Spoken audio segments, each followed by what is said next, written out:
Hello, everyone, and welcome to this audio podcast. This audio podcast is part of the series The Loop Remit.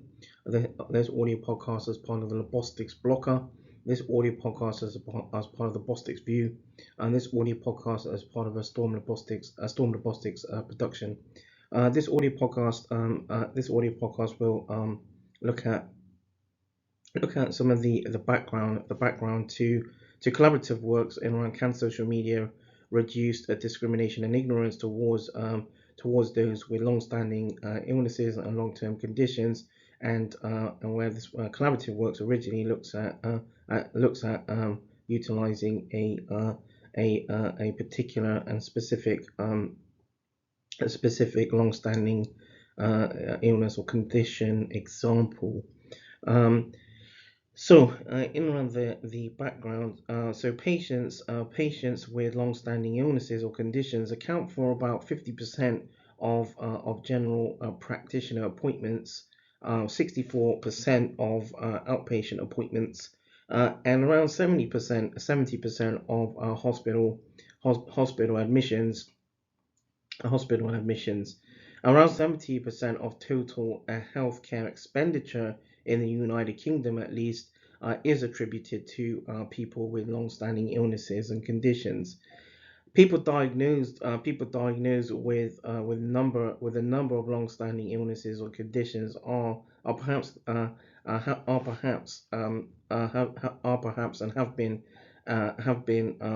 have been sort of in a way, in some way, been stigmatized in some ways, but also where in literature, the evidence informs that those with long-standing conditions or illnesses are the most intensive users or service users in around healthcare services, because the needs are usually more complex than those amongst the general general population, and those with single or minor diseases or illnesses. So most people at the same time, most people at the same time, most people at the same time have have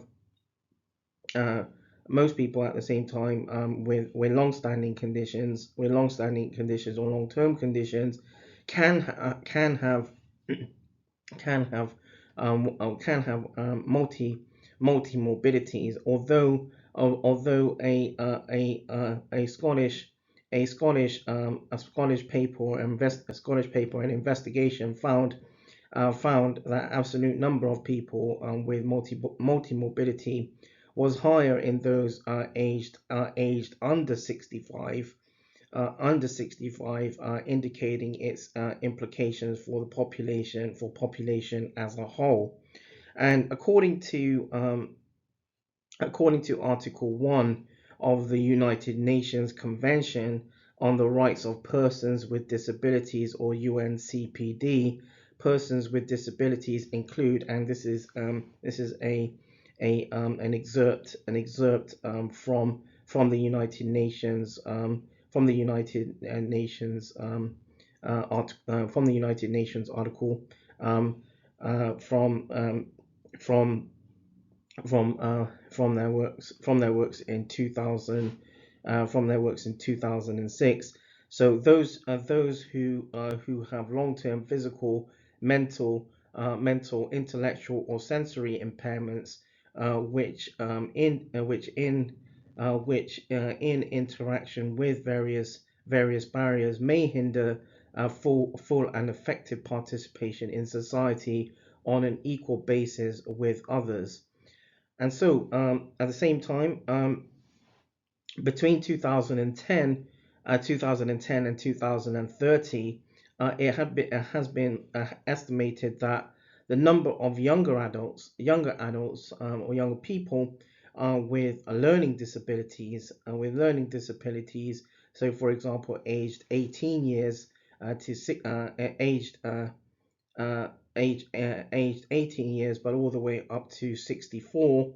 64 will increase by over 32%, from around from around 220,000 to around 290,000, and the number of younger adults with physical or sensory impairments by 7.5%, from almost 2.900,000 to 3,100,000, and further rates of disabilities are increasing, or have been increasing, due to population aging, and also increases in long-standing illnesses and conditions, amongst other causes. That draws this audio podcast to a close. This has been an audio podcast as part of the Loop Remit, audio podcast as part of the Labosztix Bloca, audio podcast as part of the Labosztix View, and audio podcast as part of a Storm Labosztix production.